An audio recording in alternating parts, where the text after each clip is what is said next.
Can you hear me? I can. We are live right now. I'm going. Oh, good call. When I say 3, 2, 1, we're going live. That means we are actually live. So don't be surprised.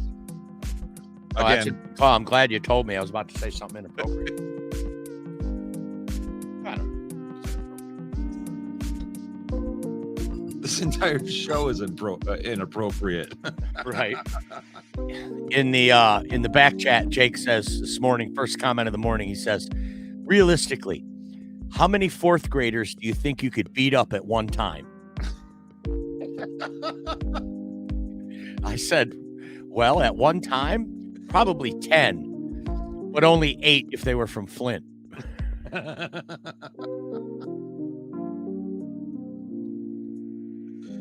Oh, good stuff. That's good. Getting some last second shares in here. We're about ready to get this thing started, folks. 10.3. 10.3, baby. 10,300 people like football. we hit 10.2 at 7 a.m. and now at 11 a.m. we're at 10.3. That's pretty impressive.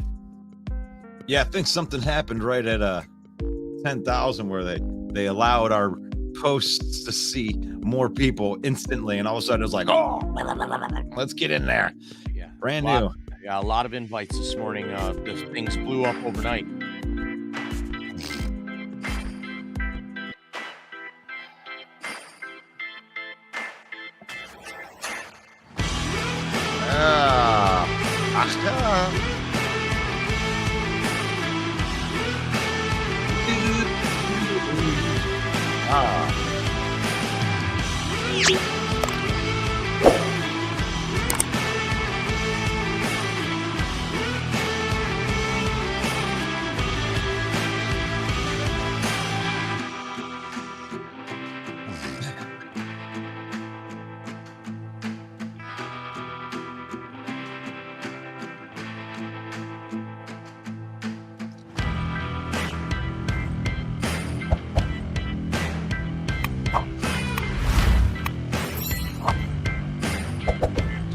Already in there. Shit, 6 if they're from Flint, Mike. For him, apparently it would take 8 of them to beat you up. But Jeremy could only handle 6 of these Flint guys. You better not trip and fall down. Because they'll beat you up and take your shit.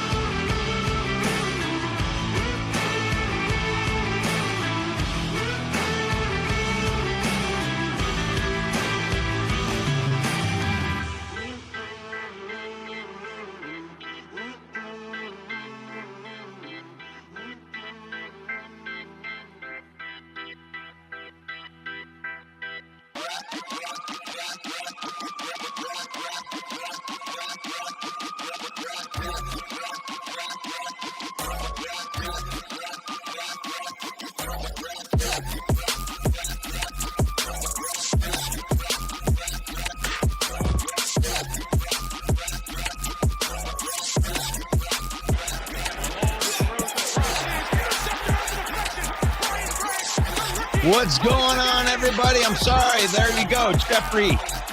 What's going on, Jeffrey? What's going on, Jeremy B? Fred Peterson in the house. We're saying hello to the bad guy. Let's do it. Boom. It is Football Talk with Russell Wayne, and that is me. I am your host, and we are just talking some football. And this is our football, just our football day. We're looking to have a GT from Anime No Sports going to be dropping by a little bit later to talk some sports with us. We are broadcasting live into Detroit Lion News. We are broadcasting live into Bear Down Mike the Bear fan, who is our affiliate of the NFC North main event page, which we are also trying to build. We appreciate that you would go and follow and like these pages, like the Villain Squad. We just crossed 10,000 subscribers. Never thought that we'd get here in a year. Like all that. We got our page shut down by a douchebag and we had to start over May 30th. And from May 30th until right now, we appreciate it. I swear, like, this is crazy that we would jump up like this. We appreciate you guys for supporting us and doing that thing right there. Welcome to the program right here. My co-host, Main Event Mike. What's up, my friend?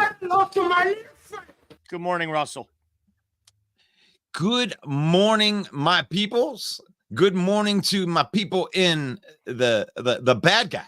The bad guy is in there. He says, I need some energy today, Mike. I work 2 jobs, 16 hours, 5 hours of sleep. Detroit Lions fans, give me some energy. Give you some energy. Let me see if I can find something to give you some energy with here. Let me find some. I've got brand new drops. I'm so excited right here. You know what? I think let me get this comment off here so you can see the whole thing. Well, John, there's always cocaine. Well, let's see if Taylor Decker and Jahmyr Gibbs can give you some motivation. Here's the thing, though. What I've been doing is 3:30 every morning. That's I get up and I do my sprints. Yeah, I mean, those are prime sprinting hours. People don't realize. And that's how I know I'm succeeding, is if I'm doing my sprints while everyone else is asleep. It's a winning mindset is what it is. That's exactly what it is. It's a winning mindset. There you go, John. I hope that you're getting up in the morning at 3 a.m. and doing your sprints like Jahmyr Gibbs and Taylor Decker. No, gotta push through, John. Gotta push through, man. That's a tough work schedule, but you know what? The weekend is coming, my friend. And just remember that we are on the top of the NFC North. Hail to the king, baby. King of the NFC North. And if you need some more motivation, how about the drive home? The drive home from San Diego. Oh, no, wait. L.A. Who cares? From the West Coast. Must have been nice. Peace up, A-Town. Yeah. Okay. Usher. Lil Jon. Yeah. Yeah. Okay. I hope that helps. I hope that helps you out there. Yeah. Bear Down Mike says, good morning, Main Event Mike. Good to see you last night. Were you on the show last night? I went on their show last night. I was a kinder, gentler Main Event Mike, and it went really well. My phone actually died, though, and I didn't go back on once my phone died. So, but yeah, good to see you too, Mike. It was a good show. Ken Doby was hosting, and Woody was there. The best of the Bears fans who was there, actually. Good morning to Jordan. Good morning to Scotty Reno. Morning, What's Scotty. going on, brother? Scotty's probably playing that bass already this morning. Fred said that there was 9 people watching already, and there's already 8. You guys are getting really good at this because that's where we're at right now with the 11 people on the YouTube. Like 8 people have already liked the video. So, I mean, there's a couple people out there. Hit that like button. Macho Man Randy Savage from the top rope. Hitting that elbow right down on the subscribe button. I appreciate that. Let's go. So, there was a question that was asked in here. I wanted to find that again. What happens if we lose? Like, I'll tell you one thing that will definitely happen is there'll be a hell of a lot more Bear fans in here than just Bear Down Mike. I mean, Bear Down Mike is the only real good Bear fan that's out there. So all of the Bear fans will come out of the woodwork if they win again. There's been a couple of them here and there. You even got invited to a couple other Bear podcasts too. They're starting to get a little bit of confidence going, right? Well, Justin Fields comes back this weekend, so half of them are excited. So that was one of the topics that I wanted to hit today was the Justin Fields. So Justin Fields is playing on Sunday. So I want to know from the crowd and you, I mean, is this a good thing or did they just go backwards right here because Bajent was the one that was winning them games? Yeah, well, I'm going to answer John's question first. What happens if we lose? We're 7-3 through 10 games, John. That's what happens. We're still seeded well for the playoffs, and I just don't see it happening, though, after coming the way the defense played in Los Angeles, able to get out of there with a win. If they come out smothering, that first half is going to be very rough for the Bears if they come out the way they have already this season. Now, what was your question, Russ? I'm sorry. Well, who's the better? Who are you more Bajan. scared of? I mean, Bajan or Fields? I mean, I'd be more scared. Personally, me, it's Bajan because he can throw the ball. No, for me, it's Fields for sure. He's got so much more upside. He's a weapon. He's so slippery in the pocket. In fact, I don't think I've ever seen anyone as slippery as him back there to avoid sacks. That last year game in Chicago, we had him in our hands so many times, and not only to get away, he got away for 70-yard touchdown runs. So right, so yeah, I'm definitely more worried about him. When you look back at the Washington game that they won on a Thursday night, DJ Moore had a career day. Justin Fields threw some of the best passes of his career. He looked like he was really starting to put it together. Then he gets injured. So yeah, I'm definitely more worried about Justin Fields. Tyson Bagent, he's a rookie from a Division II school. He's still in the learning curve. I think as a passer, he probably is better passer better than Justin Fields. But when it comes to the worried factor, definitely more worried about Justin Fields. I don't think that there's any question that a lot of those Bears players look to him as the leader. He has been a good leader, even through bad times, is what all reports say. So certainly JF1 is going to be a problem in Detroit if we don't get on him early. Right on. And the game that you're alluding to was the first game that they played where they won the game 31-30. And if you do remember the second game that we played them, the truck stepped them, what was it, 35-10 or something like that? 31-10. 41-10? 31-10. 31-10. So they had figured it out last year as far as Justin Fields, the running quarterback, and they didn't have an answer for that. And really for me, if I'm a Bears fan, I'm not really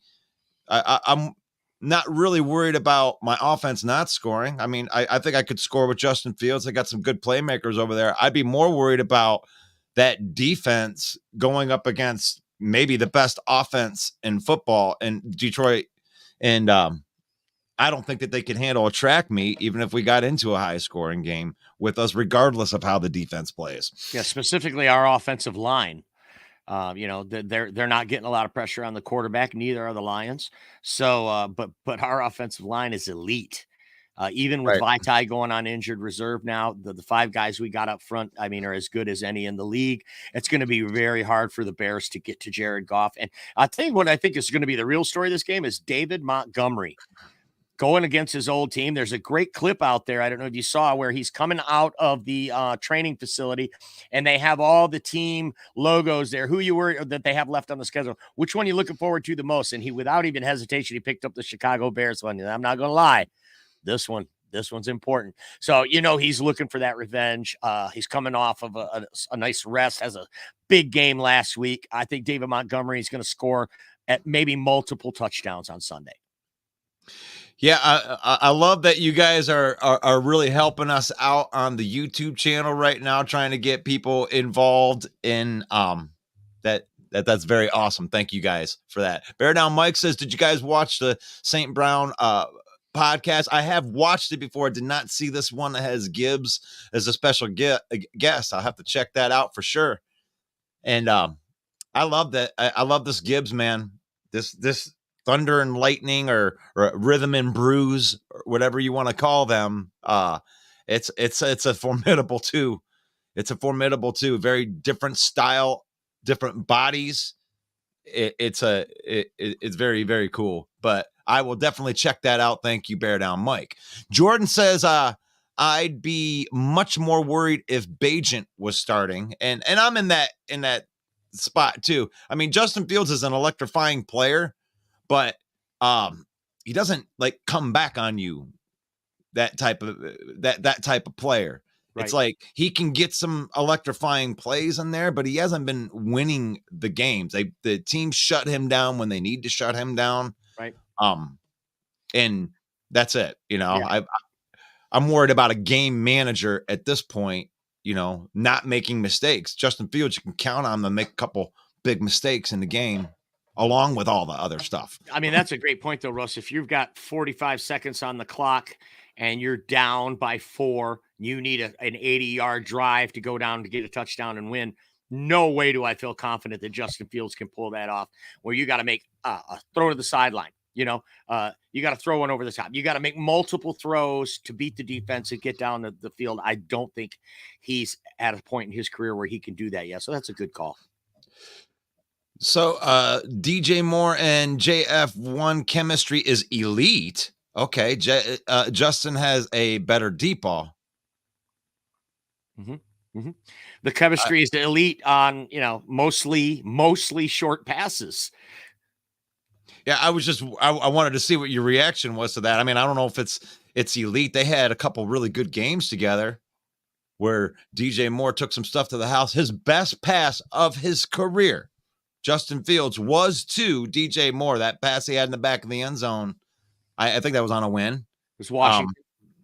That was a great throw. That was a great throw.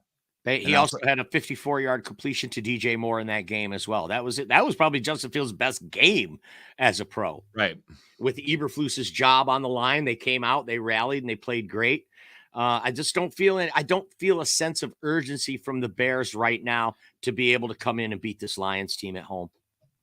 And Prince as a soft says, wow, your host is so good looking. And man, thank you. Thank you for all that. I appreciate that. Bear down Mike, the run defense is number one. Goff, who will kill us in the air. You like that? Yeah. I'm like, where's he seeing that?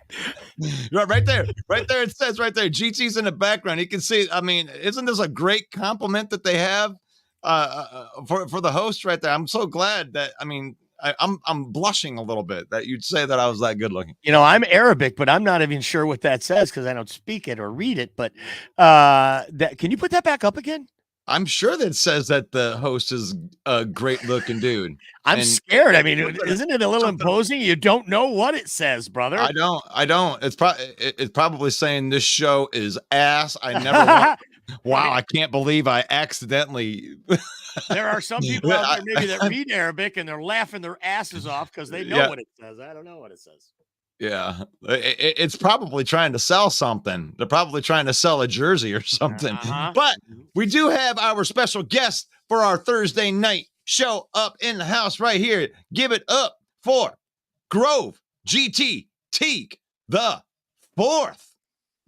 What is happening, everybody? How y'all doing?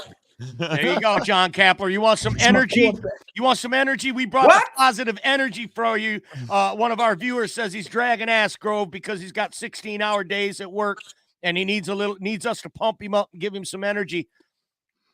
I got it. I got it. I love that. I know. We're gonna buy the kneecap battery, off. buddy. You bring the energy every time you come, and we love that about you. Talking to Grove Teague from And We Know Sports. What's on the slate on the program this week, Grove? Woo! Doggone Poncho had to make a visit. Uh-oh. Oh, yes. I can't wait. He had to make some hardcore acknowledgments of some stuff that he's been doing for centuries. Acknowledge me. Which was really, really cool. I had to give a big shout out. I got 5 teams in the Michigan State Football Championships that I'm connected to. Oh, we're talking about high school. My oldest son, alumni from Davison. My youngest son, alumni from Goodrich. And Rush, check this out. The star quarterback for Goodrich is Jason Phipps' nephew. No way. Yes, and he comes down from up north. Big shout out to Jason if you're checking us out.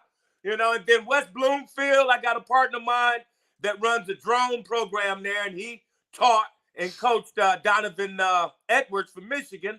My little cousin came out of Southfield A&T, and then I got a frat brother that's the assistant coach at Detroit King. Wow. We had to talk about that too, man. So yeah, it's a great show tonight. Great show. Oh, that is awesome.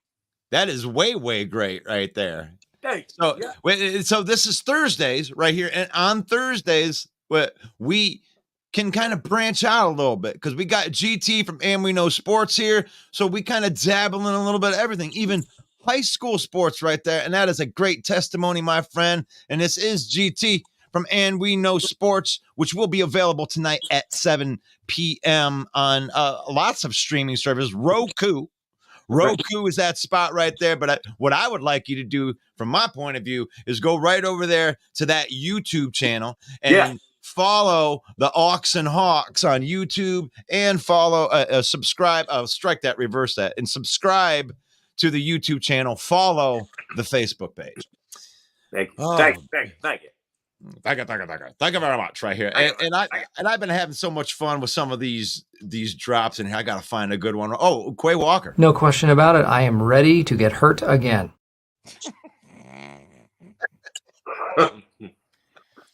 Oh man, so I want to know what you think. We were just talking about Justin Fields versus Bajan, and we're going into this game. Justin Fields is going to be playing for the first time in a couple of weeks. Are you more worried about Bajan, or are you more worried about Fields? Is it a good thing or bad thing for Chicago?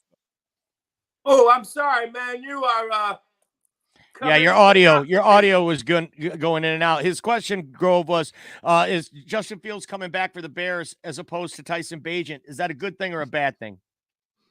I'd say it's a good thing for them. You know, I mean, right. He's got a little bit more experience, and I'm sorry, y'all. Coaching matters. Okay. I do not believe Justin Fields is a scrub. I don't. And at any given time, he could possibly explode. You know, I saw him throw beautifully and make some beautiful doggone things while he was at Ohio State. So I think it would be better for them. I saw Bagent, y'all, and as much as I love his backstory, he don't have what Fields has. You know, so that's better for them. Oh, I agree. And that's what we talked about before you jumped on here, Grove, was that, he's an electrifying player with more upside maybe than any player in the NFL.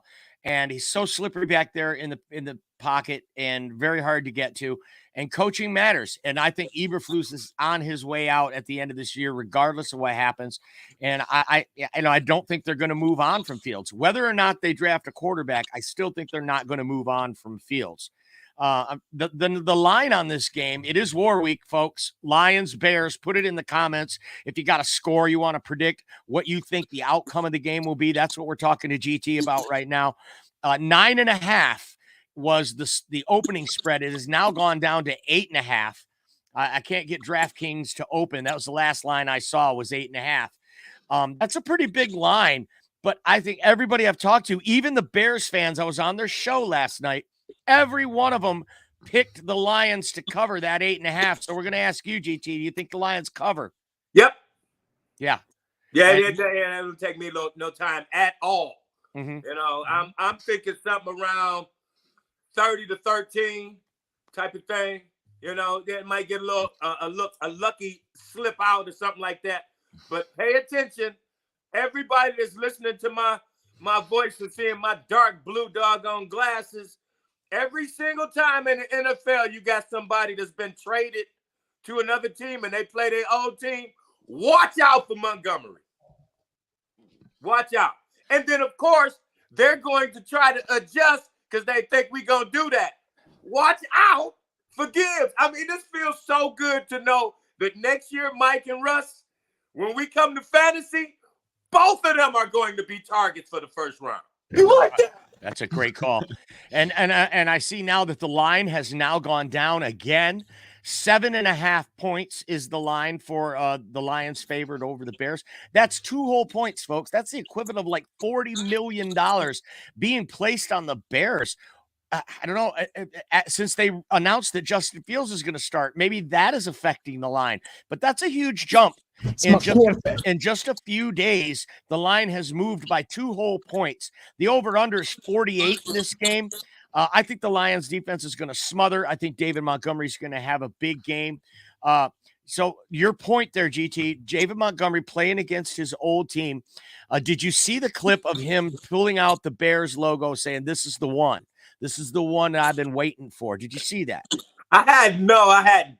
Oh, as a former player, have you ever been in that situation where you're playing a team maybe that maybe not that you played for before, but maybe that beat you down in the last meeting, and kind of describe that motivation going into the revenge game. And that's what the Bears might be looking at. They got beat 31-10. Do you think they're going to come out with any fire to avenge the season sweep that we gave them last year? Oh yeah. You know, everybody that is as a true baller.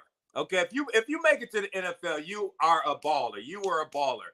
Now, in order to maintain that NFL status and to go beyond and play at an even higher level, you got to work at it. You got to be God gifted with a little extra something, you know. So, however, talent and coaching matters. It matters. We have way more talent, and we have MCDC. They got E flat. Okay, so it's not going. I don't see it happening, yo. I know we're gonna win. I'm not predicting. You Okay, know? well let's say, because any given Sunday, as you know, G, right, any team can come along and beat you. So, what is going to be key for the Lions stopping the Bears, or vice versa? What's going to be key for the Bears to beat these Lions? Well, it appears as if a team to beat us has got to stop our running game. Mm-hmm. Because we are, you know, Goff is a magician at the play action. Okay. People don't get a chance to truly watch Goff, you know, because what he does is just so smooth and so cool. It's not as exciting as seeing what Armand does and what J-Mo is starting to do. And of course, our two running backs that I already discussed, as well as our rookie tight end Laporta, you know, so. But what Goff does with that ball, man, the magic that he does, I mean, that's why he got hit so hard in that game earlier in the season, because my man knew he still had the ball, you know. So, but that's the key to any team beating us, shutting down the run so we can't do play action, you know. Now, as far as us for Chicago, we just got to stay in our lanes and do our job, you know. And I truly believe that even in this short span of time, our young defensive line has gained some type of moves and some ideas from that Bruce Irvin. You know, there you go. I think last time we was rapping, and I think the question was posed, what does our defensive line need to do? And I said, we need to go out and get, you know, an ex-genius pass rusher, you know, and I didn't think it'd be a guy that was still playing, but I'm like, yeah, bring it on, you know, so. Yeah, I like him, and I really dug what you said last night. I forgot he got kicked out the doggone Super Bowl. Yeah, and I'm glad you brought it up. Lions going out and securing a free agent pass rusher, Bruce Irvin, former #1 overall pick, former member of the Legion of Boom. He is 36 years old, but supposedly he's in shape. Dan Campbell says he's in shape, but he's not in football shape. Yeah. So he's only on the practice squad right now. We might see him. Hopefully he can get in football shape in time for a playoff run. But you did call that last week, G. You said that's what we're going to go out and do. That Brad Holmes is going to work his magic. He's going to go out and find us a dog. And I think he may have done that. We will see. I wanted to run over some of these prop bets real quick. They seem like easy money to me, man. David Montgomery over 50.5 rushing yards. Does that seem like easy money or what? I mean, and it's at negative 125 are the odds. So, you know, if you do bet 100, you're going to lose $1.25. So David Montgomery over 50.5. I also like Jahmyr Gibbs over 40.5. So combined, they only need to get 100 yards combined, where they got 200 combined last week against a much better defense than we're going to see in Chicago. So David Montgomery over 50.5, Jahmyr Gibbs over 40.5. Put it in the comments. I'm going to use your money, folks. I'm going to use your pick and my money. I said that wrong. I'm going to use my money. You're going to make the picks for me. Over 50.5 for David, over 40.5 for Jahmyr. Also, Jared Goff over 1/2 yard. Over 1/2 yard rushing for Jared Goff. Will he get over 1/2 yard? No, he will not get over 1/2 yard, because they're going to be kneeling down at the end of the game, and that's going to be -4 yards, my friends. Yeah. Oh, that is genius, Russ. Yeah, he's right. He's right. That's what happens. I think that bet's for suckers. Yep, that's a sucker bet. It seems too easy, and then when we kneel down because we're up by 30 in the fourth quarter, that those actually count as negative run plays. So good call out. The over-under, here's one for you. Over-under rushing for Justin Fields. 48.5. Woo! That's a hard one. That is a hard one. Under. He could possibly get that, but I was going to respond to something that you had said about Bruce Irvin because I forgot to mention the same thing about Fields being out so long. He got to get his body back and calloused in the hitting the ground by these hard-hitting Lions brothers, you know. And so he may have a nice 10 to 15-yard run, but the way he gets hit may keep him from running anymore, you know. So it could be a situation like that, you know. I mean, he's a dog. He's a dog, so he gonna definitely try to make us feel like he wasn't hurt. He That's a better great not run point. too much. That's a great point, G, that, you know, he has been off. He might be a little rusty, right, coming in there. And he need that callus. You know, you know, those of you that have not played football, even if you in great shape, you can't get on the football field immediately and not feel the pain of hitting the ground or them pads hitting you. You got to be used to that. You know, it takes you a little while to get used to that. That's a great call out. Receiving yards props. Jahmyr Gibbs over 21.5 yards receiving. Russell, that one's for you. Which one was it? Jahmyr Gibbs over 21.5 receiving. Over. Easily. I mean that seems like that's like you're right. These are like easy money bets, but there's no easy money. So, I mean, who knows, man? I think we're gonna run all over this team. Like, I mean, it's gonna be one of those things where I think that Justin Fields will be electric. He'll do something, you know, he'll do something amazing in the game, but our offense is too damn good. Like, this is a championship offense that can overcome defensive deficiencies. They are so good. So, these offensive linemen are just moving people out of the way. Excuse me, I'm Mr. Gibbs, and come on, Montgomery are running through here. So we're going to have to move you out of the way. Please go, go, go, go. And then they just run. I mean, our running backs have the best vision of a pair of running backs in the NFL. And I mean, you could see it when Gibbs goes through the line and he makes a move and he's out. And that doggone run that Montgomery made last week when he scored the long touchdown, he juked the dog doo-doo out of them cats in the middle of the field. You know, and it's such a short space. It's such a short space, but it's a quick lane that is just open. That's how great our doggone downfield blocking is. Ooh, big shout out to J-Mo, because he ran past the doggone safety to block him in the final, like 10 to 15 yards from Montgomery. Oh, man, they're playing as a team. I'm so happy and proud of these cats, yo. You know. Right on. So there you have it. There's. Oh, go ahead, Russ. Sorry.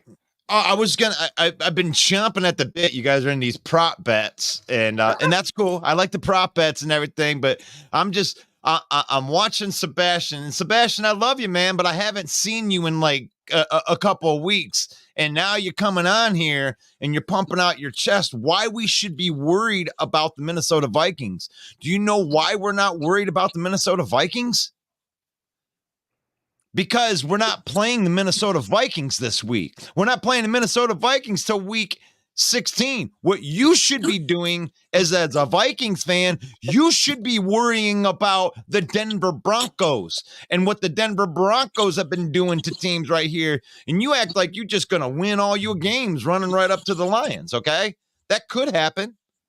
You've won 5 in a row, but these Denver Broncos are pretty tough right now. And if you think you're just going to waltz in and just run right over that team to get to us, then maybe it's you that are overlooking your schedule. We're not overlooking the Bears. We're giving the Bears credit where Bears deserve their credit because they've won a couple games too. Absolutely. You know, that's one thing that happened early in the season, I know exactly. It was 3 games ago or 4 games ago. The Poncho took the doggone Broncos in out of their doggone nickname and called them the Brocos because they was playing like a bunch of brothers and cousins. And he told him that he was not going to give them the in back. Instead, they started playing with necessary unity. They went on a 3-game winning streak out of nowhere. Nobody thought that they was going to go on a 3-game winning streak, and they've been playing some good teams too. Mm-hmm. You know, They so, beat yeah, Buffalo. better They look have out. wins over Buffalo, wins over the Chiefs on that current streak. Sean Payton's finally got him playing some good ball. And to Russ's point, Sebastian, he's absolutely right. You got to worry about these Denver Broncos. You're going to be playing in Mile High Stadium, okay? And they are resurging. Then you get the Bears, but then you got to play the resurging Raiders in Las Vegas as well. So that's 2 games you need to worry about. Then guess who you got? Cincinnati Bengals are going to be scrapping and clawing for a division win, or excuse me, for scrapping and clawing for their division, as we see the teams in their division continually winning and taking leads on them in the division, where normally, I mean, they were the odds-on favorite to win that division hands down. We see Baltimore, Pittsburgh emerging. And then you got Detroit twice. So it's very possible you could lose the next 3 or 4 games. Absolutely. When I look at these schedules, the Lions have the easiest go of it of all the teams. One of the reasons we're not worried. Another reason we're not worried, Sebastian, about those Vikings, we beat them last year, and we gave them the win they took on us. Dan Campbell gave them that win. His inexperienced coaching, some really bad calls in that game, gave that game away. And Amani Oruwariye gave you that game as well. So we're considerably better than we were last year. I'm not convinced the Vikings are. I agree with you on the Oruwariye thing, even more than the Campbell coaching. I mean, Campbell learned his lesson on not being aggressive because he got away from himself in that game. And if he was aggressive like he is now, they would have won that game by staying true to who he is. But it was Oruwariye in that first game. It was like, wasn't it 5 penalties in a row or something like that? 7 penalties. And Adam Thielen abused him. And you don't have Adam Thielen anymore. Yeah. Right. Yeah.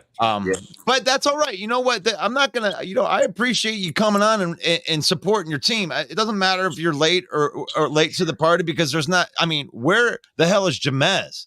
Jamez should be on here beating his chest and he's been in witness protection. I don't know if he's just done with the season, but now the Viking fans are starting to come out a little bit, and that's good. Is Jefferson going to be back? By the time we play him. No, I mean, he means this weekend. I don't think so. Yeah. Okay. Let me look on that. I can find out about that. Yeah, because Jefferson and Addison is going to be something. With Hawkinson, the way the Dobbs has been going to Hawkinson, all of a sudden he's starting to lose his nickname of dropping some. Dropping some? Yeah. All right. Yeah, I will look that up. In the meantime, big game tonight. Bengals at the Ravens. Ravens are -3.5. This is a big division win, big division game. And, as we were just talking about Cincinnati scratching and clawing to try to get at the top of this division, this game is going to be crucial. Baltimore coming off a disappointing loss. Ravens are at home. Russell, who you like in this one? Ravens, Bengals, and the Ravens are favored by 3.5. Gosh, man, that division, man, that AFC North is a brutal division. They may actually have all 4 of those teams get into the playoffs with only the division winner from the other 3. Wouldn't that be amazing? Would that be the first time that ever happened? That's one question. I'm sure Jeremy Ballreich will answer that in the comments for me. But gosh, man, it's hard for me to bet against Lamar Jackson, but I'm going to take the Bengals. I'm going to take the Bengals in that game. I think they're a more complete team. GT, what do you think? What do you think? Ravens at home, giving up 3.5. Now I want you to pick with the points as well. They're going to shatter that doggone spread, man. Baltimore is on a mission because of how they let that doggone last game against Cleveland slip through their fingers. And I think they're going to run through the Bengals. The Bengals are really they're without Higgins. Okay, that's a big weapon that they're without. And with Boyd dropping that touchdown winning doggone pass last week, they're going to try to get his head back on track a little bit too much, and that Baltimore defense is no joke, and they got a bad rookie doggone running back, Keaton. Woo! He doesn't get the ball that much, but that little cat is fast, so yeah, they're going to run through Cincinnati. They're going to beat that spread. Justin Jefferson is, they say it's going to be a game time decision. He has been back at practice. He was at practice last week, but the hamstring was a little tight. He's been back at practice this week. They're ramping him up, is what Kevin O'Connell has come out and said at his press conference. We are ramping him up, getting him ready for game day, but we just don't know. They want to make sure that that hamstring is at 100%. Sounds to me like he's going to play. I like that. I wanted to talk about GT's thoughts on Goff being the #1 quarterback in the National Football League, according to PFF. Top 5 is the lowest. How do you feel about our quarterback? It's my quarterback. Being I'm all proud of him. I'm Right- proud of right that now. brother boy. He has gone through some ridicule from his home teams, plural, in the last 5 years, man. I am truly proud and happy for his success. And I think it's going to continue to happen, yo. I tell you, his poise at the end of the game and taking his time with that rush coming at him and delivering the ball on the money to Laporta to finish that doggone game at the end. That was one of the sweetest doggone passes of the game. He's truly developed ice, with the confidence that he has in his offensive line and his running game, yo. Mm-hmm. I'm really, really proud and happy for that brother. He deserves it. And I'm gonna piggyback on that, talking about Jared Goff, and also getting back to Sebastian, why we aren't worried about the Vikings. What do the Vikings do on defense? Blitz more than any team. And who's the best quarterback against the blitz? Jared Goff, a 149.8 passer rating against the blitz. Nobody picks up the blitz better than him, gets rid of the ball. No one takes care of the ball better than Jared Goff. I think we match up well against Minnesota in every phase that I can sit here and wrap my head around. They have a decent offensive line. They got some real studs, Darisaw and O'Neal. These guys are studs. Our defensive line, not the strength of our team. So I'm not saying the Vikings don't have a chance, but I like every other matchup around this game for the Lions, especially at the quarterback position with Jared Goff. Now, Joshua Dobbs, the Pastronaut, by the way, one of the best nicknames ever. It's my quarterback. I'm interested to see what he looks like against this Lions defense. We need to come out and take care of home field advantage in that last game. And I think it's going to be a no-brainer before then. Yeah, that's a smart young man. Yeah. Josh Dobbs, he's smart on and off the field, so I believe regardless of what the strategy is from their team, he's going to make some smart moves to do the right thing, and it would behoove them to do more time-consuming drives, especially when they play us, and to take a page out of what the Ravens did against us. Use your feet to elude stuff while you allowing Addison and Hockenson and probably Jefferson to get even more open, for big plays and stuff like that. So, that's the only thing that I'm a little concerned about. But again, just like we've been saying, our offense is like doggone Chiefs from like 2-3 years ago. Ridiculous offense, and the defense is bend, but don't break. So. And Sebastian puts on here, the Minnesota Vikings only blitz the Saints 29% of the time, by the way, which is a scale back compared to what they've been doing. In fact, they do lead the league in blitz. They have blitz, and Brian Flores coming in. Everyone knew that's his philosophy. He's a blitz heavy coach. Maybe they will scale it back some, especially when you consider that Jared Goff is so good against the blitz. And by the way, Sebastian, that's my football talk with Russell Wayne take on it. Because I have to stay under control on this show. But I certainly invite you to come out Monday nights at 7 p.m. Eastern time for the NFC North open mic, where my take will be much more bombastic than that at your comments. I promise you. I've got some really good alopecia things I'm going to run at you. No, I'm just kidding. No, Monday night. Yeah, Monday night, NFC North open mic, 7 p.m. Eastern time. Come out and join us, and let's do a little smack talking, Sebastian. We appreciate you so much being on. Oh gosh, I love it, man. So what I'm gonna find. Here you go. I got one for you. There's no one that can match me. My style is impetuous. My defense is impregnable, and I'm just ferocious. And I'm just Right. ferocious. I'm just ferocious. That's what it is right there. And that's the thing. It's like I love it. And I call you out, Sebastian, about not being on here because this is a lot of chest pumping that you're doing right here. And this chest pumping that you're doing is out of nowhere. Like this didn't come 3 weeks ago, 4 weeks ago, wherever. You may have been in the comments doing little things, but all of a sudden we better be worried and all these you better, you're doing the fighting words. And that's why Mike had to promote the show, because we do invite people to come and talk their smack. You can talk your smack every single Monday night. You can come in and be like, the Vikings are gonna, hit you with a broadsword or something crazy.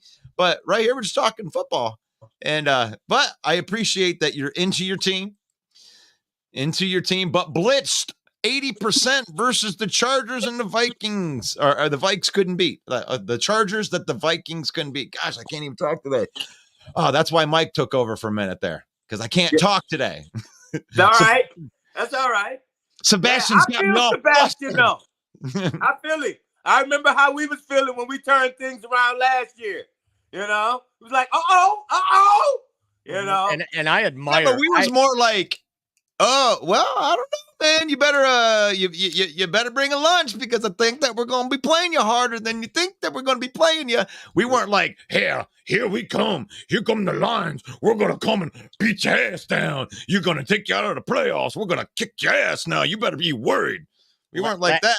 We were like, oh, we're not used to being good. Last year I praised. I don't know. I think we were, and then we faced Carolina, and it made us humble. Last year, I praised Kevin O'Connell. I thought he got robbed of the Coach of the Year. He absolutely deserved it, in my opinion. And I've got to admit, I admire this Minnesota Vikings team, what they've been able to do to get to 6 wins. When Kirk Cousins went down, I wrote him off. We all wrote him off. We ridiculed them because, oh, no, you don't have a quarterback and there's no one out there to get. And they totally pulled a surprise move, went and got Josh Dobbs from Arizona. They've won 2 in a row in electrifying fashion. I admire this team, what they're doing. Sure, I still hate them because of the Vikings, but I'm not going to sit here and poo-poo the effort that they've made to stay relevant and still keep fighting for this division. Kudos to them and their fans for keeping it relevant in this NFC North. I mean, we all thought the Lions were just going to run away with this. That is not the case. And with 2 games left to play against the Vikings, it's going to be crucial and going to make for some real interesting football weeks this year. They're out of wishes, though, Mike. They're out of wishes. Okay, they wish that a quarterback would come to them. They wish that their quarterback could possibly pick up the playbook and beat the first team. Okay, I think they only got one more wish. You know, that little miracle run is dissolving as we speak. And it makes me wonder if Jaron Hall had not got knocked out of that game, they wouldn't have let Josh Dobbs in. They had made it clear that Jaron Hall was going to start and play the whole game. And then he gets knocked out. Dobbs comes in and brings him back and wins. If Jaron Hall stays in that game, and let's just say, and the Vikings lose that game, are we having a different conversation right now? Right. Well, Kev, I heard that he had an option, the coach. The actual next in line to play quarterback was Cam Akers. Wow.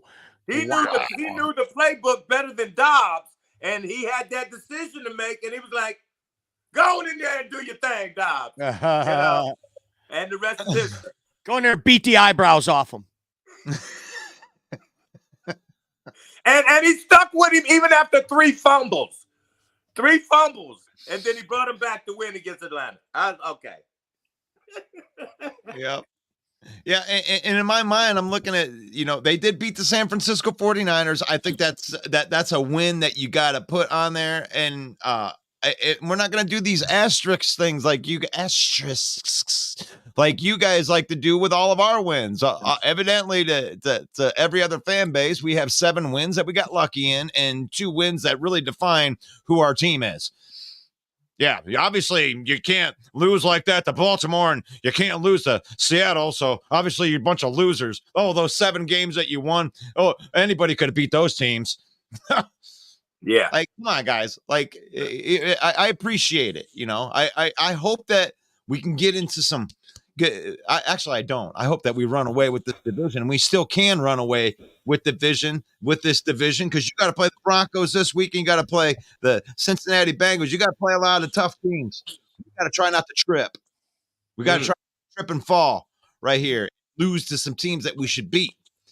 And here we go. We got to handle this same old Lions mantra going all the way through the rest of the season. It doesn't matter how easy the schedule is. Now it's just, SOL is going to lose all these games to these teams. They should. That's what SOL does, is they always lose these games that they always lose. Okay, we haven't been winners. We haven't been winners. We have no. What has the Lions won? That's what I hear and hear. That's what I am saying. They can win without their identity. The Lions haven't won anything. I don't believe that they can do it in first and stay in first. Okay, we don't haven't won anything. They've won 15 out of 19 games. The last 19 games, they've won 15 of them. You say they haven't won anything? We haven't won anything. There's no division titles. There's no Super Bowl titles. We've never been to the Super Bowl. We don't win playoff games. Okay. We're doing this again. I'm going to regurgitate it for you. Here comes 8 Mile. We haven't won a title. We haven't done all of these different things. Make your list of all these things that have nothing to do with Dan Campbell and what Brad Holmes and Dan Campbell does. Make your list. Make your list, because it's meaningless. This Lions team with this coaching staff is 7-2, and they're obviously they're obviously getting better. And all of that comparative analysis as far as what teams that these folks think are good and who's bad in this season, it all needs to be recalibrated, yo. Last week, 10 games were decided by 4 or less points.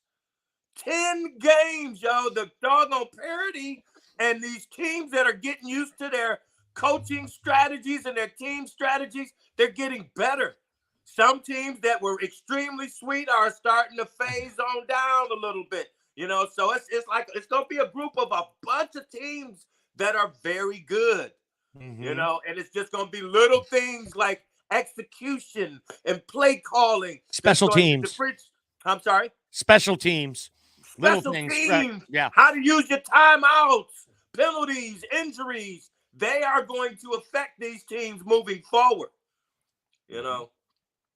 So I got a question right here to throw back to Sebastian with the Lions are getting the same fraud energy the Vikings got last year. So let me ask you this. With the fraud energy that you guys got last year, what makes you think that it's not fraud energy that you are getting this year? Good point. Because the Lions have won a bunch of double-digit games. You guys didn't win double-digit games. You guys won like 11 games by a point or less. We've been whipping teams' asses. I don't know where you get the same fraud energy. We're getting our energy because we're whipping teams' asses, and we're beating good teams. You guys were barely beating bad teams, and that's why people were saying that you were frauds. So you can call us a fraud all you want, but this to me is a really, really good, a good team. And Jeremy wants to talk in here with GT, and I'm trying to think of a way that I could say this to Jeremy without. I want to be a dick to you, but I don't want to create a bad precedent here. We had John here yesterday, and this is like the And We Know Sports Day. We promote And We Know Sports. Yesterday we promoted kneecap biting with Jeremy B. I can let you on, but I don't want to turn this into like a free-for-all like Monday nights are. I might go ahead and promote Monday night again. I got to jump off, so I'm glad you're segueing into that. Monday nights is a damn free-for-all. It's Monday. It's the NFC North open mic. All 4 fan bases are in there. It's a free-for-all, buddy. It is not a safe space. You might get your feelings hurt. Join us 7 p.m. Eastern time, broadcasting live into Facebook. Lions Villain Squad, Detroit Lions News, anywhere where you can find quality programming, we'll be there. All right. So, since I've said that, because Jeremy isn't just one of the guys that's sitting in the back, G. He's one of the guys that's helped us get this thing up and going. So I am going to send him a link as long as he promises not to call me out in front of all my friends again and make me feel like I'm screwing him over. I'm going to give you the link, Jeremy, but you're not in exchange for not calling me out like that again. Okay. I would appreciate that. And you come in and talk to GT because GT actually wants to talk to you too. That's right. That's right. That's right. So while we get in here, I'll give you some of these good stuff right Come over here. here and kiss me on my hot mouth. I'm feeling romantical. All right. We're getting. Hail to the king, baby. Peace up, A-Town. Yeah! Okay! Usher, usher, usher, usher. Lil Jon! Yeah, yeah, yeah, yeah, yeah. All right. There we go. Hey, I gotta tell you, when you do that, it somehow it mutes me where I can't hear the sound. I gotta tap. Something about. Are you able to tap through it? Because that's one thing I can't figure out about StreamYard yet.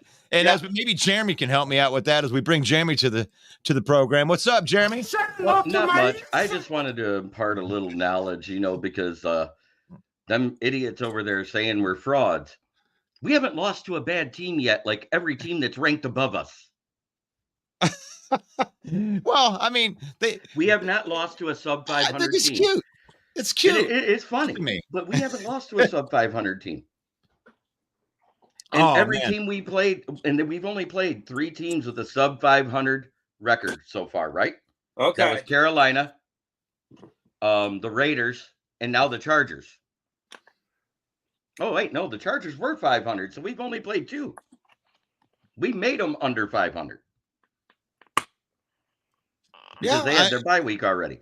So that means everybody we've had with a 500 record or better, and 4 of those guys were either tied for a lead for a division or leading the division at the time we played them, and we smacked them down in their mouths. Check this out, Jeremy. Jeremy, don't bring out the bear in me. Check this out. After we beat the Chargers, I don't know if you heard this, Herbert, while he's been there, his team has scored 1,502 points, and the defense has given up 1,502. Talk about a 500 showing, y'all. Yeah. Yeah. I mean, and in case you guys missed it, I gotta play this one again too, just because this is the secret to all of the Lions' success right here by Taylor Decker and Jahmyr Gibbs.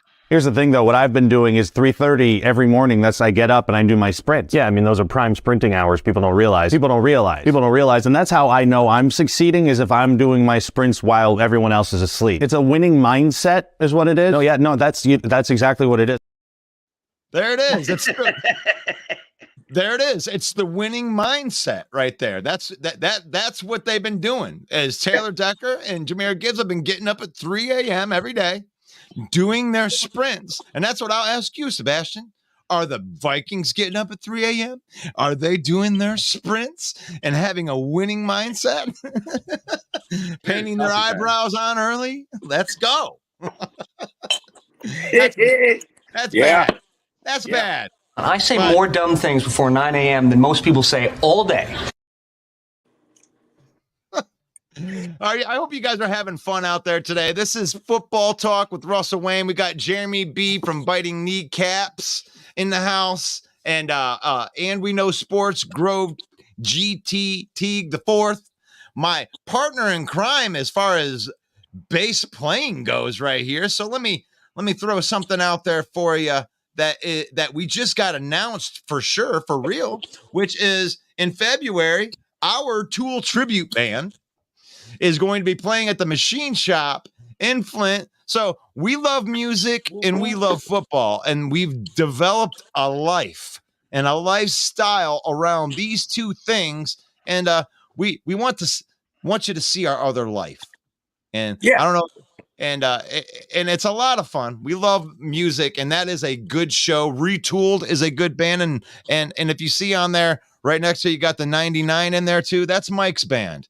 So all three of the guys on here that were on here today. Look at A-Dub. That was awesome. He just knocked the Vikings down. It's the very last comment that was made. I didn't want to say it. I love your timing. Okay. And so, Toolology at the machine shop. Sorry.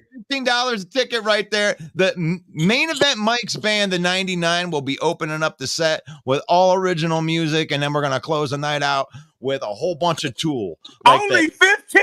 Man, that's a phenomenal bargain. And that's a great absolutely. And Monet came to my gig last Friday too, Russ. She brought a crew of folks down there.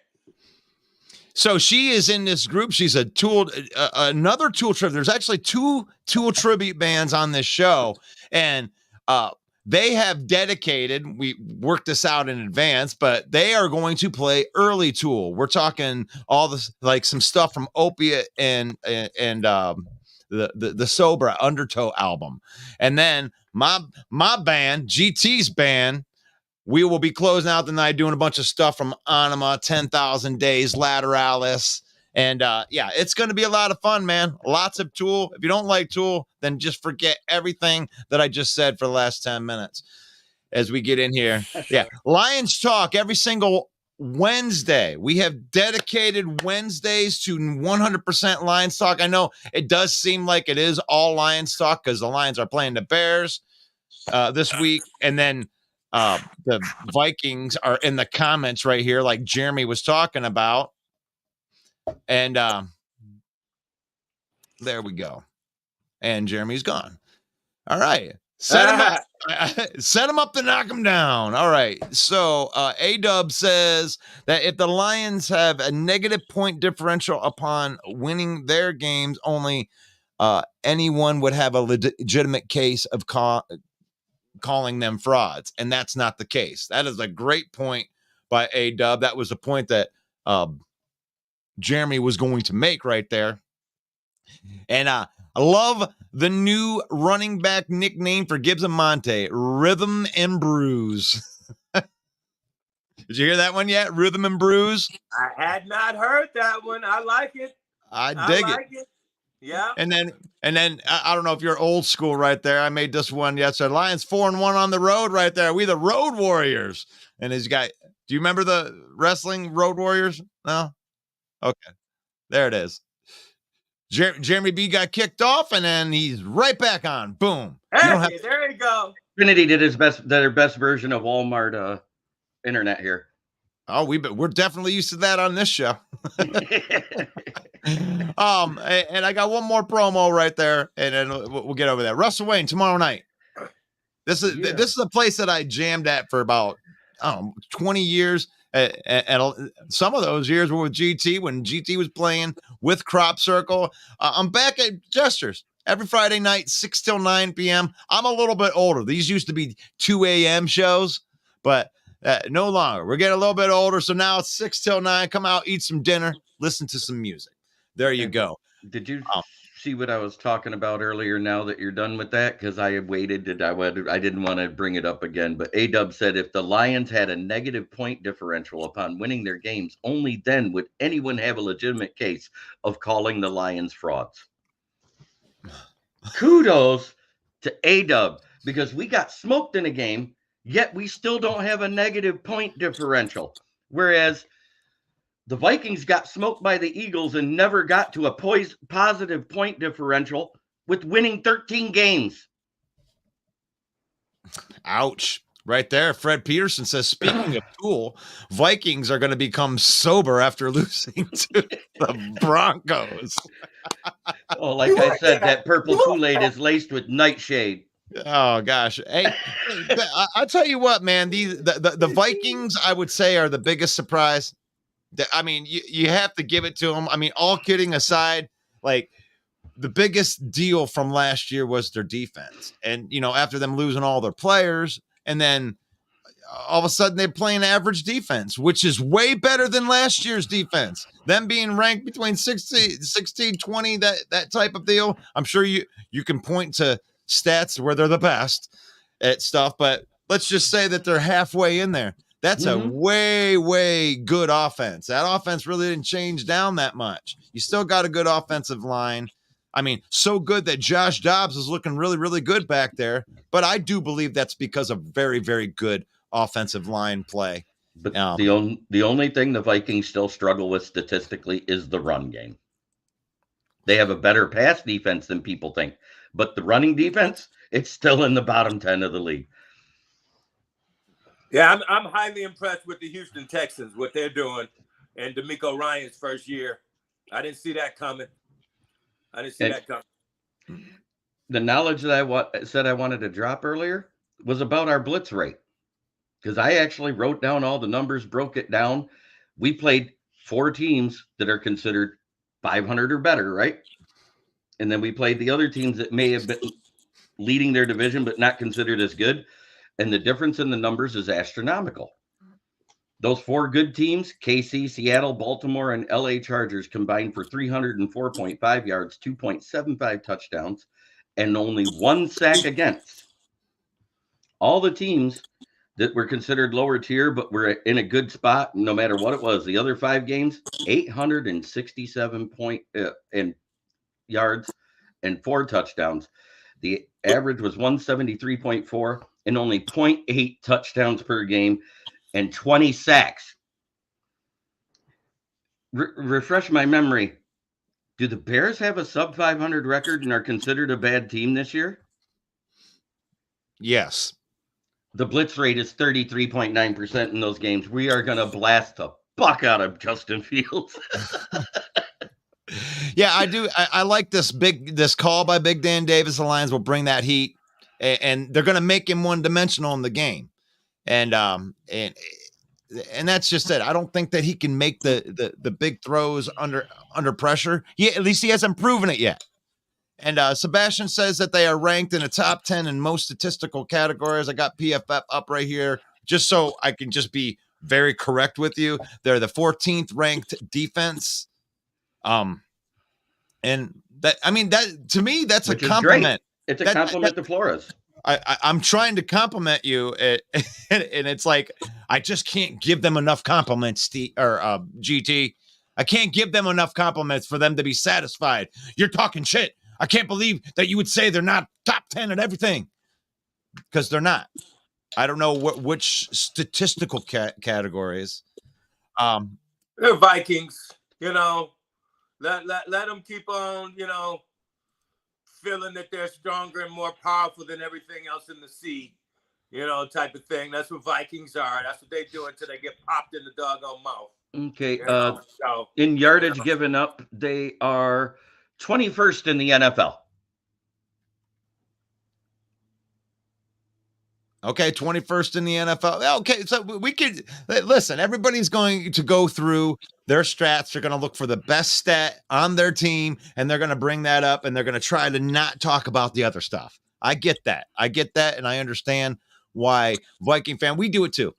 We try to be transparent and real on this show, and really, we've been promoting and talking about how good the Lions are because they've actually been good, and it actually feels weird to be a talk show host talking about the Lions being good. I feel like a fish out of water sometimes because I'm like, okay, is this even real? Is this a real thing that I'm talking about right here? But the data does support it.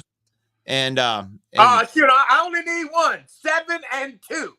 That's the one I need. That's the stat I need. PFF isn't real. Okay. The PFF isn't real comment. Okay. Well, Jeremy brought up another stat right there that makes it actually worse than what I said. So PFF was trying to make you look better than you are. I love it. You don't like the stats. I don't like the over the cap stats because it doesn't work good for my team. Stop talking. He says he has a better defense than us. They've given up 988 yards rushing. We've given up 712. That makes it fake. GT, that's the best one that you get right there. 7 and 2. Yes. The end right there. Yes. Division leading. It's not one game ahead. It's a game and a half. which might as well be 2 games because you got to play that game. And it's like, you're a couple games behind. You started out bad. I don't think you're going to catch us. Yep. I don't think that we're going to lose enough games for you to catch us. Here's where they are number 2 in the league yet. That's in most penalty yards. They're number 2 in the league with 625. Oh gosh, man, we're losing subscribers as we go along here, especially if they were Minnesota Viking fans. No, I'm kidding, but we appreciate everybody for being on here today. Go ahead and let's do some show plugging right here, Jeremy B. I got to get off of here, and Okay. I just feel like I'm just ripping on Viking fans at this point. Well, when they start coming in and saying we're frauds, I had to prove them wrong. But anyways, kneecap biting with the Motor City Lions. I do 3 to 4 shows weekly. I got my post-game show on Monday. I got the Wednesday night NFL Roundtable Talks where we do the weekly pick'ems. Last night, we went over our top 10 teams and then top 3 offenses and defenses in the league. And no, I didn't have the Lions as a top 3 defense because they're not. They're top 3 rushing defense, but not as a whole. Right on, and that's Jeremy B. GT. You got a show tonight, man. Get on Newton, and we know sports. 7 o'clock on Roku on High Dimension Networks, and or if you don't have a Roku, you can go right to www.higd.tv. That's HIGH, and then the D.TV. We might even pump it up on YouTube. Also, we had some technical difficulties on the network last week. So I think we might be deciding to put it up on YouTube tonight as well. So yeah, come on in. That ellipsis before our name, the ... means we do other things. So we're not genius statisticians like Jeremy. We're not extreme entertainers like Russ. We just kick back and chill and rap and kick it about what we feel and what we see in sports. Because Fontaine was a sweet basketball player back in the day. And you can ask folks about what I did on the football field back in the day. So we know sports, so. Wait, sports but you don't have to have all the stats in there. You got the feel. You got the feel, baby. You got the feel, baby. And we got the feel here a little bit with the Villain Squad. We know what we are. We the villains. We're the villains, and we're not bad people. That's not a bad people villains thing. It's a villain because there's 31 other teams that while we're happy, we are the villains to those 31 other teams. We don't care if you don't like us. We're happy to be the villains. We're happy to be the bad guy in your story. That is if you're not following the Detroit Lions. If you're a Lions fan, then we welcome all the villains in the world. Thank you to getting us over 10,000 followers on here. Special thanks to Detroit Lion News for letting us broadcast into their spot. And Mike the Bear fan, he does a show on Wednesday night. If you're into the Bears, you're in the bear down type of stuff, that's your guy right there, Mike the Bear fan. Make sure you go out there and follow that. And right now, you're watching Football Talk, Russell Wilson, and we love doing this. We love football. We love our families, and we love our families more than football. I love my God more than I love my family and my football. So I have my faith, and I use football to spend time with my family. And I like to end every one of these shows with the blessing. May the Lord bless you. May the Lord keep you. May the Lord shine his face upon you until we meet again, which will be tomorrow morning for Football Talk with Russell Wayne. God bless you.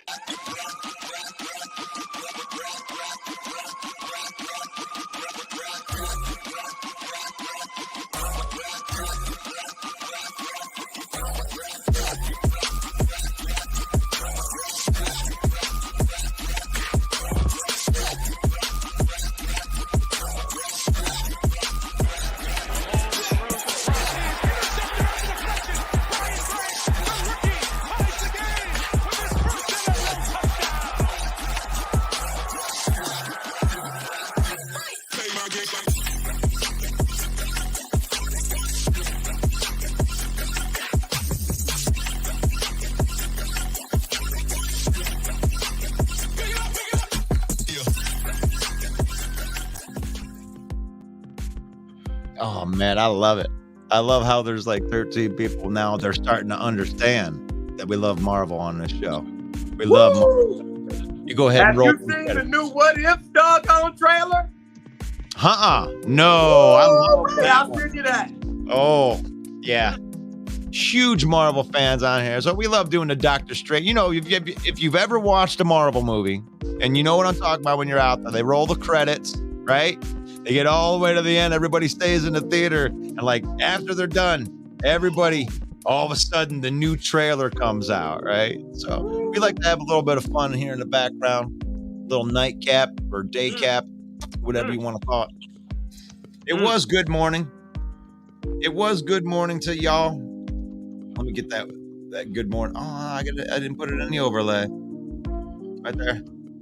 Oh. You guys want to spend the Lions game with me on Sunday? There you go. I know that main event Mike's going to be over at the Lions Den watching it, but I will be at Scooters in Genesee County if you're there. I'm going to go watch the game before my show, and I'm going to watch the game at Scooters. So I want you to join me there at Scooters at 1 p.m.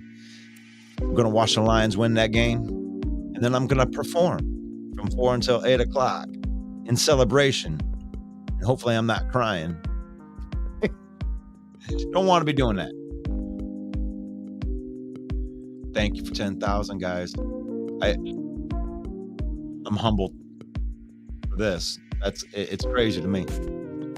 Never thought starting a daily show would turn out like this. I just wanted to get better at doing it. I didn't think a whole bunch of people would come on and watch, and you did. Football fans are alive and running and rampant. I love talking football. Thank you for making us one of your listens. I'm not going to say the first. I'm not going to say when. I don't care when you listen to me. If you're listening to me, I appreciate it. If you're listening to Jeremy B, I appreciate it. If you're listening to Grove T, GT the 4th, then I appreciate it. Yep. Woo! Yep. Come on, Bruce. Mr. Slap Nasty. That's right. Report from Dan Campbell on Bruce Irvin. He's in shape, but not in game shape, so we more than likely won't see him till next week at the earliest. That's fine. I think that he was a veteran leadership type of dude. I mean, I think that's what it's not a talent thing. I really don't think it's a talent thing. No, because I'll tell you what, I've watched game film, and even last year when he played, he still has one of the best bends in the NFL. And he's got a quick get off at 35 years old. I'm quite sure that hasn't changed at 36 by much. Because your first step usually don't change that much. It's what your top end speed is. Shit. His temper. His temper has always been his biggest problem, Jeremy. Yep. He does get penalized a lot. He's a freak. He is a freak. I mean, even a slow version of him. He ran a 4.4 140 at the combine. Mm-hmm. Because he wasn't happy with this 4.5.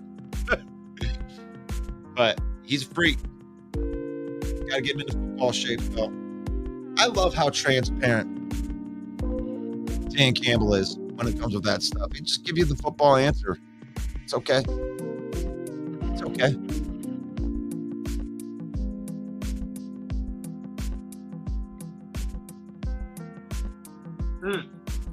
You use these for the predictions too. If you guys are in there, you got these games coming up. You got Broncos versus the Vikings. You know, put it in writing. Throw it in the comments. Put a score in there. I think Jeremy needs his own music while he's talking all them stats, Russ. You know, I think you need like some eyewitness news.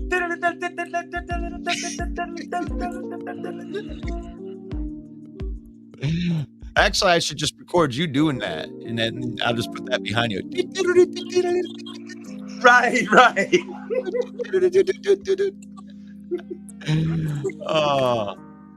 Let's have some. Let's see what I got in here. What I brought in for video styles right here. I murdered a rock, injured a stone, hospitalized a brick. I'm so mean I make medicine sick.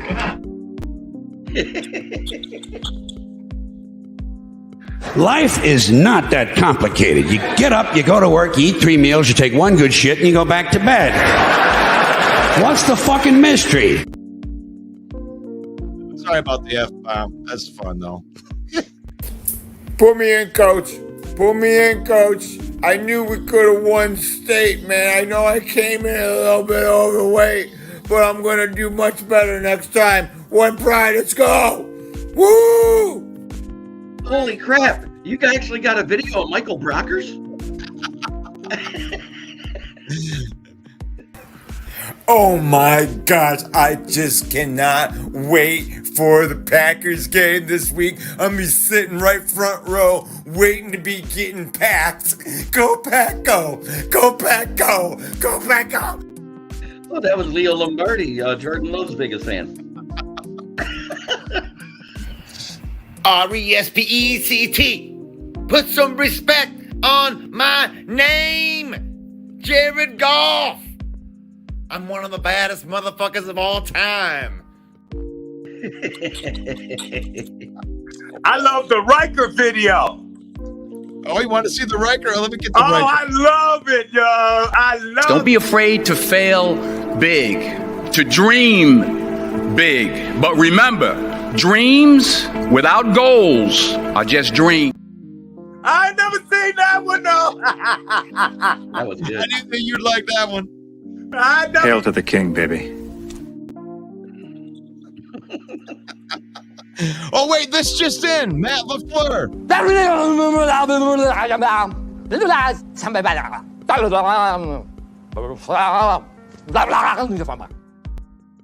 Yeah, that's about right. Sounds like Matt LaFraud. Why does he look like a little tiny Tony Starks? He does, don't he? Oh, God. He looks like Tony Stark shrunk by the Ant-Man rig. I think you might like this one, Jeremy, right?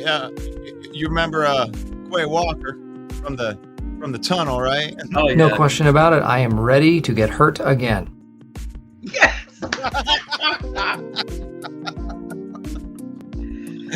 Oh, good Lord. Oh, good Lord. Okay. Now that I've had that extra fun right there, we're gonna. I can't go anywhere from the Quay Walker thing, can I? Other than I got one for you though. A Packer fan actually said Jordan Love was leading in downfield passing this year. So I look up the stats. Number 1, Sam Howell. Number 2, C.J. Stroud. Who's at number 3 for downfield passing? That's passing over 20 plus yards, and that is a track stat. What, Jared motherfucking Goff. Jared Michael W. Smith Goff. Yeah, whatever middle name you want to make up.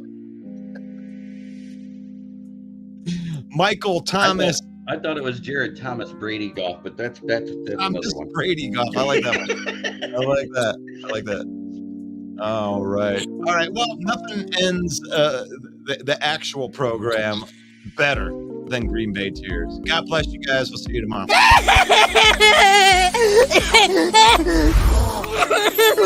It's not fair. They were so happy. It's not gonna be okay. What's up, y'all? This is Ifeatu Melifonwu, safety for the Detroit Lions. And I just want to take some time out to give a big shout out to Russell Wayne and Main Event Mike from the Detroit Lions Villain Squad. It's a fan page and a podcast. And I just want to say I appreciate the support of me and my team. And I encourage everyone to go check out their podcast and check out their fan page. Go Lions.